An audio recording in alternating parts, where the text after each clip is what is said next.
about the power of listening, about the power of really living. I think too many times we're putting the time card into our everyday. We are thinking that we're living when we're not really living. And I'm not saying you need to pack your suitcase and super hop on a plane and go around the world. That's not what I'm saying. You need to find, it's us finding, the people we work with finding and striving for, really being for a healthy state of living, a healthy us in here, the ability to kind of be on a full tank. I don't know if anybody has ever been guilty of this, but I have, when you're driving your car and a little red light goes off for anybody in this room, right? And I'm like, I could just go a little, there's like a get like this further, what?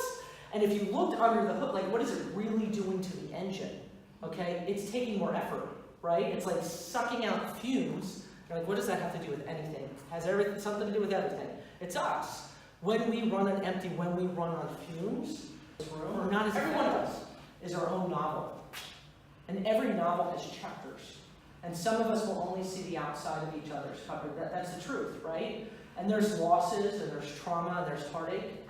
And we can choose, I'm not saying just, write a book and put all that in there. If you choose to do so, I respect that. But what it's doing is learning to funnel those things, because when we suppress them, and when we just say, well, I don't want to talk about it, or it's not just about talking, it's about, this is where, this last podcast episode, it's about the mitzvah. It's finding ways to funnel your herd. It's finding ways to funnel different things in life to make a difference that in turn, not only are you helping someone else, bestowing kindness upon them, you're changing your own outlook on life.